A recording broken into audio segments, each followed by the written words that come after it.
yi bàyyi xel seen chaîne leader Coumba Lamb TV asalaamaaleykum seen doom seen xarit Sista Marema moo dellu siwaat ak yéen di leen présenter seen émission li ñor askan wi li ñor askan wi nag tey mi ngi fii ci Tëngéej sanc ba fas yéene ànd nag ak yéen dalal ki nga xamante ne nii mooy président mouvement ànd defar Rufisque sama caméraman topp ma.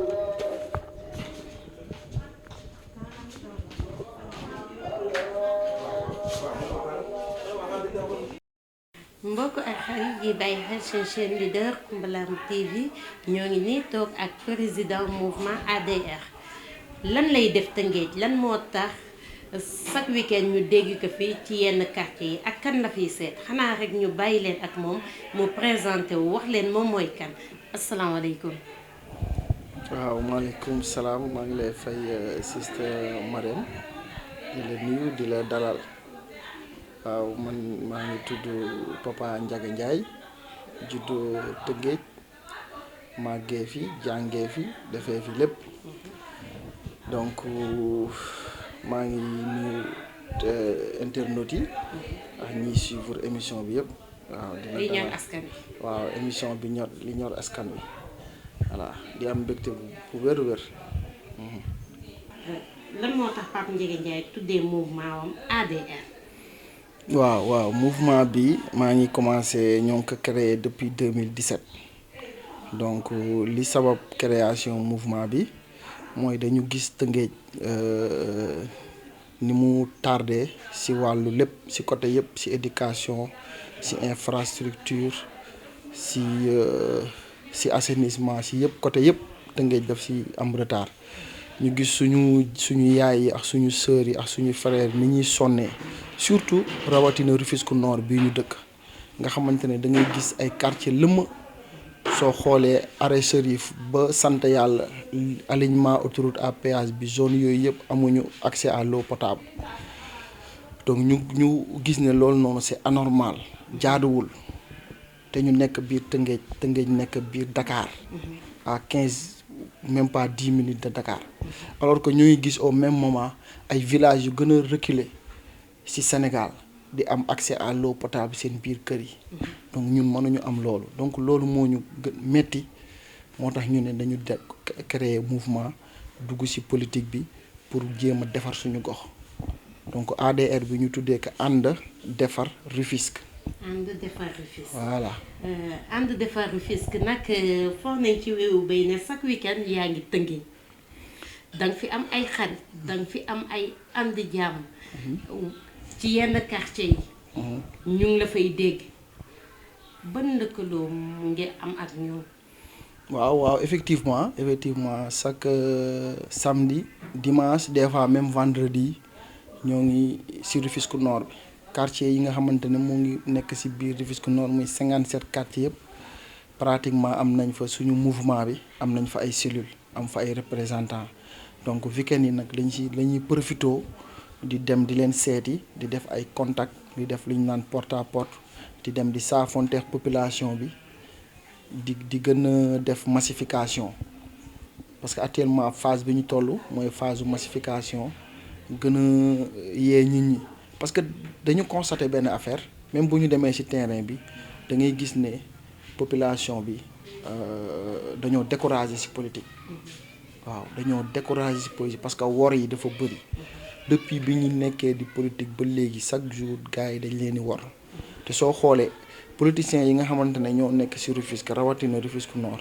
élection mooy jot rek wala à 6 mois à 3 mois des élections ci la ñuy commencer dugg ci population bi dem di gis mouvement yi di leen proposer ay financement ci élection weesoo duñ leen gis dañuy toogaat 5 ans après di soo ko gis gars yi donc ñun nag damay wax ne ci dañuy ñëw pour sensibiliser leen ne leen non il est temps ngeen conscience que ne suñu développement ñun ñoo ko yor surtout nag la jeunesse surtout jeunesse te sama mouvement c'est composé de majoritairement ñi ci gën a bari ay jigéen lañ comme ni nga ko waxee. waaw loolu de foog naa ko ci wéewu bay dinaa ci ñëw waaye laata loolu dama lay bàyyi rek nga wax askan wi ndax Papa Ndiaga Ndiaye moom doomu Tëngéej la wala parce que nag wax nañ ñu ne du fi fanaan de moom yeewoowu fi kon nan moo la boolee Tëngéej ba nga bëgg a defar Tëngéej. waaw loolu xam nga du fi fanaan te sama papa di fi fanaan sama yaay samay maam di fi fanaan man ma dëkk ci sama maam di Ndeye Mati Seck bokk ci famille cekkeen ñuy wax Seck Ndiaye Atumaan Ndiaye Tëngéej ba ci stade Ngalandou Diouf bii ki nga tuddee Ngalandou Diouf boobu maam la ci man rawatina suñu famille di cekkeen sanca Tëngéej donc waaw famille cekkeen boobu laa bokk sanca ba bii ngay dugg fii ngay nekk fii yëpp famille cekkeen ñoo fi ëpp famille cekkeen ci lañ bokk donc ñoom bu ñu waxee bon Dakar li ma boolee Dakar du leen lu dul jàngi ma am fii sama bac 2006 may dem di jàngi Dakar di def navette dem dikk ba yàlla def ma loger Dakar am fa liggéey donc ku nekk yow fi nga am liggéey bëgg nga jege sa bërëbu liggéeyukaay ku sañoon di kuy liggéeyee Dakar nga am kër boo dëkk Dakar waaw donc loolu la mais ñun suñu lépp fii lañ ko am Dakar aussi dëkku diñ naan dëkku dox dajale dëkku liggéeyukaay la rek waaw mais ñun suñu am ak suñu alal ak lépp lu ñu yor ñun Tëngéej lañ koy indi bokk ko suñuy am di jàmm. kon daal Dakar da nga fa dem rek pour wuti. voilà waaye tamit ñu seetlu ba tey ne ñii nga xamante ne nii ñoo topp sa ginnaaw yépp ay jigéen lañu. ñenn ñi ay ndaw lañu. lan moo waral loolu.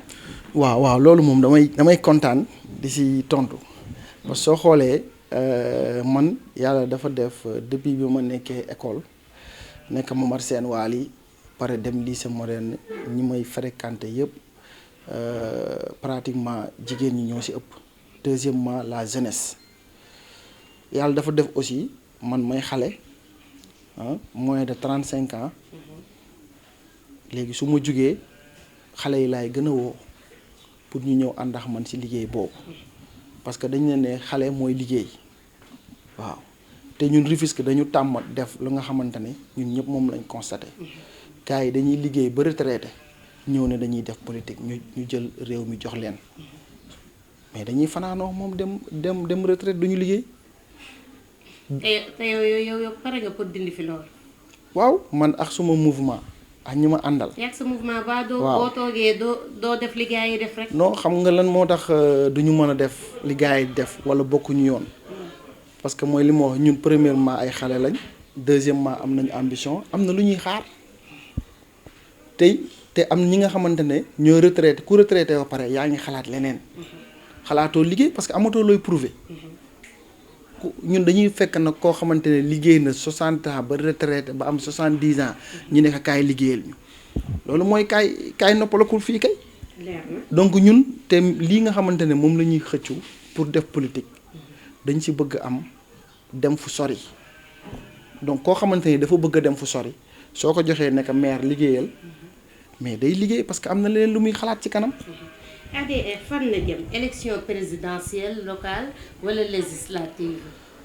waaw actuellement nii élection locale yi moo taxaw donc ñun dañu pare pour dem élection locale su élection locale yi weesoo nag législative yi su taxawee ñu toogaat def réunion ak sama staff ñu xool ni ñuy def mais actuellement ce qui est sûr mooy ñun locale yi moo ñu tax a jug pour l'instant.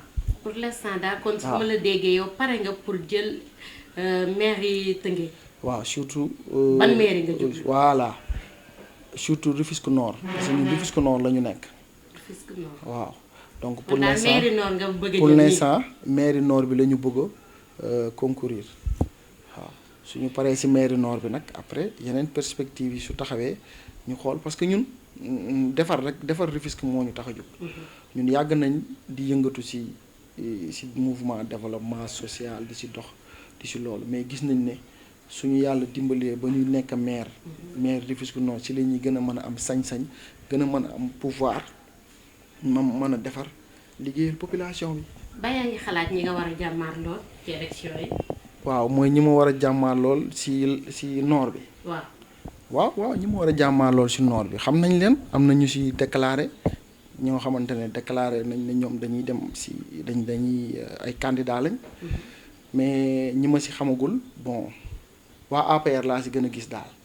kon daal bu ma la déggee yow bokkoo APR. waaw APR doo man bokkoo waa APR. kon nag ñu foo bokk. waaw ñun moom. ñu ngi ci opposition bi ñoo ngi ci opposition bi mais bokkuñu APR. Sénégal dégg naa ku opposé moom doo am dara de. waaw loolu la parce que bëggoon naa ñëw ci foofu parce que Rufisque dañoo tàmm nguur gu ñëw suñu leader yi fi nekk dañu tàmm nguur gu ñëw ñu riisu dem foofu nga boo xoolee Rufisque actuellement suñu 3 maires communes yëpp. ñëpp dem nañ ci APR.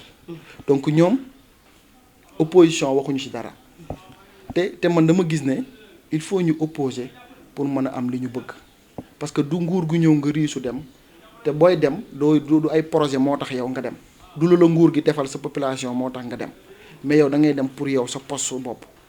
yaa wax lii. waaw ndax mën nañu xam fan la mouvement ADR bokk. waaw ADR bokkuñu ci opposition lañ bokk. mais bokkuñu ci benn parti politique de. bokkuñu ci benn parti suñu mouvement politique lañ yor mais bokkuñu ci benn parti politique waaw mais ce qui est sûr et certain mooy ñun bokkuñu ci mouvance présidentielle. kon mbokk yi ñoo ko déggandoo xanaa ñu dem jëli ji suñu publicité te daal di ñëwaat ci seen émission li ñor askan wi. bile melokaan moo lay déranger xam naa lii lay sonal wax ju bëri teg ci nga diis te yéen woo xam naa lii lay sonal bile melokaan moo lay déranger yàlla may ma nangu woo ma rëmb la nangu woo foo ma seen di ma reetante bëgguloo ma yàlla may ma nangu woo ma rëmb la nangu woo foo ma seen talal ma loxo te soppuloo ma xam naa lii lay sonal mani wax ju bëri teg ci nga diis te yéen woo xam naa lii lay sonal bile melokaan moo lay déranger yàlla may ma nangu woo ma rëmb la nangu woo foo ma seen di ma reetante bëgguloo ma yàlla may ma nangu woo ma rëmb la nangu woo foo ma seen talal ma loxo te soppuloo ma tiri nga ma fiisel ndaxtaluma tiri nga ma fiisel ndaxtaluma tiri nga ma tollil ndaxtaluma si doom yow fii àddina la konteel fii àddina la fiisteel fii àddina la konteel fii àddina la fiisteel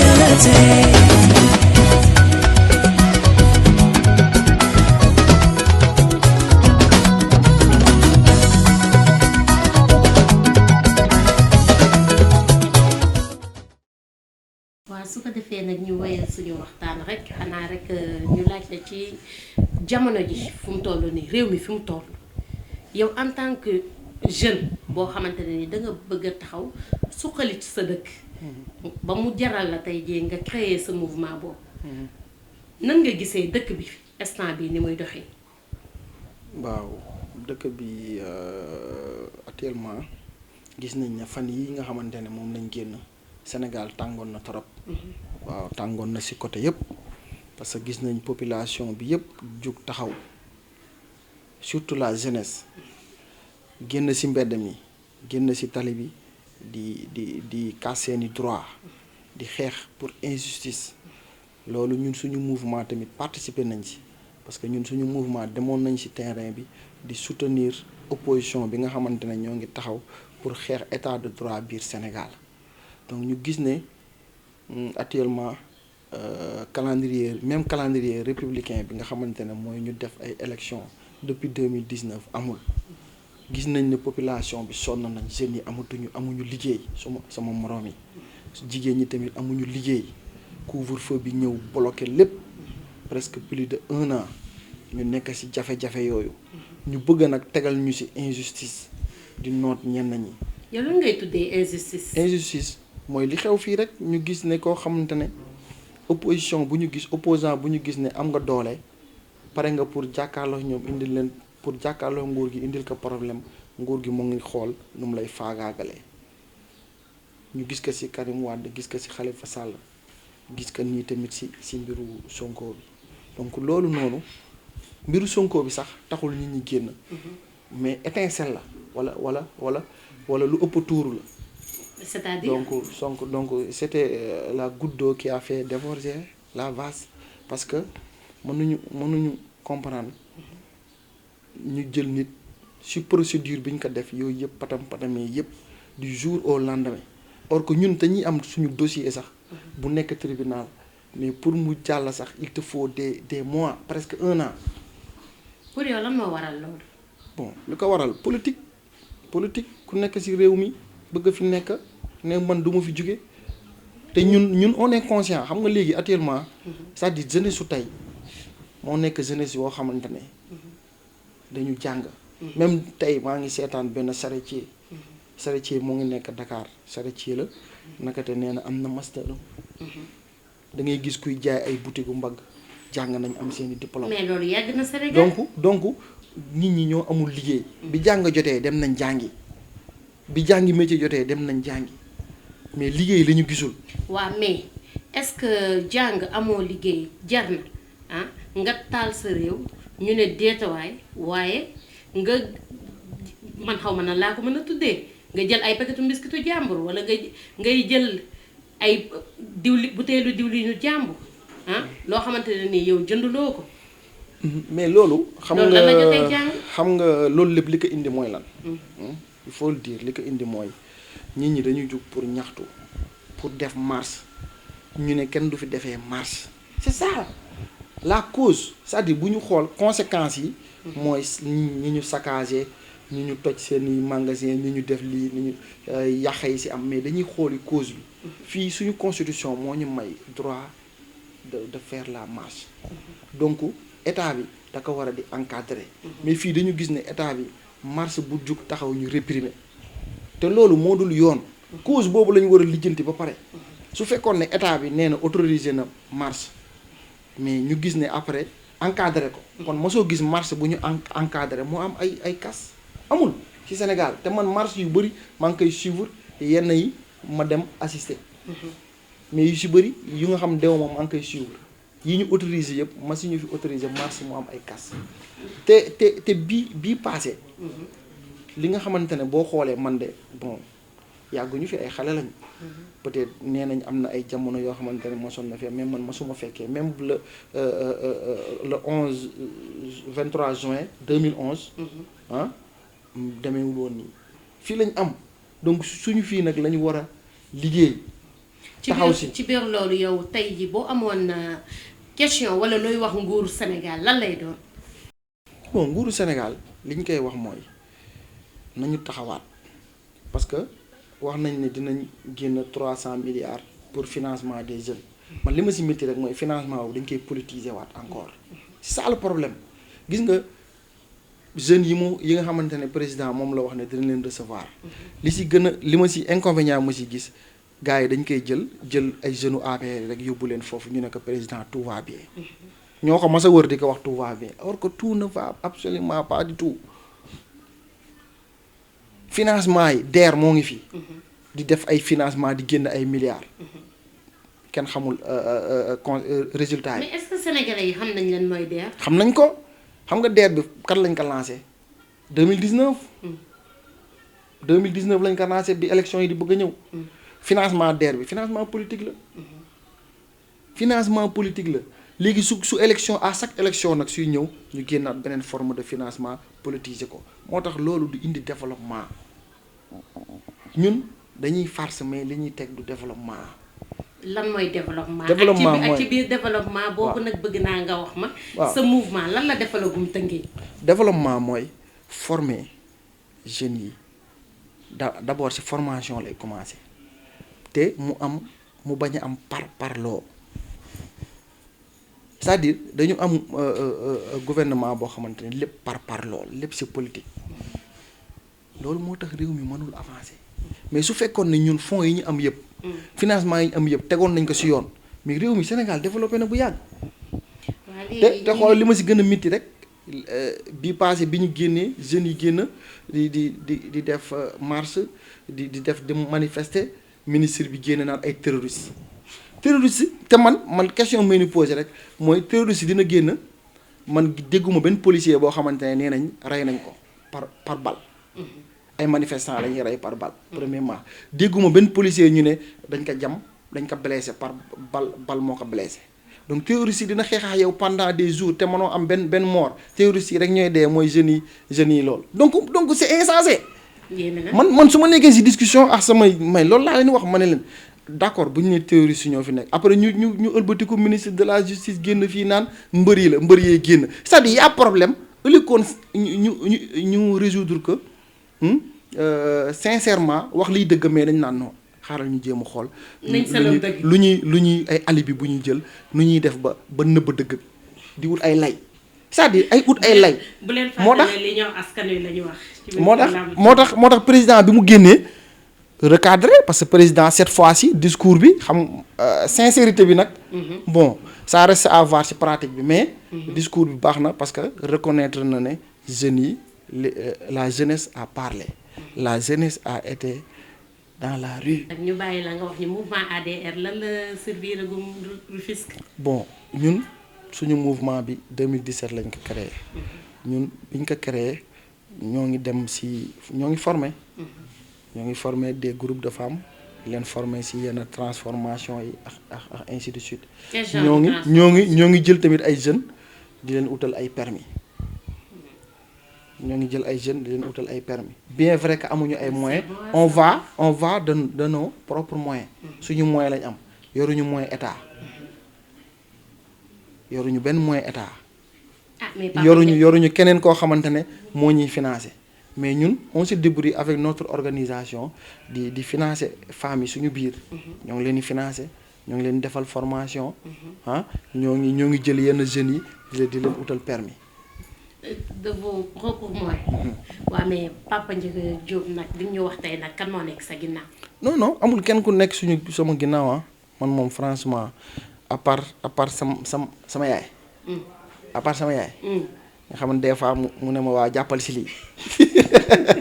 kon waa Tëngéej yéen a ko déggandoo. à part sama yaay mu ne des fois mu ne ma noo jàppal si lii. gisuma keneen ku ñu ñëw ne la noo jàppal si lii. waaw li ñu cërale woon ci waxtu bi sama technicien mu may signalé ne jeex na xanaa rek ñu bàyyi la nga wax ñu ni nga gisee mbas mi après nga wax ñu sa mot de la fin. bon mbas mi moom yàgg na fi franchement yàgg na fi def na fi plus de 1 an et quelque. donc heureusement ba actuellement dindi nañ couvre-feu bi nit ñi mën a féex tuuti.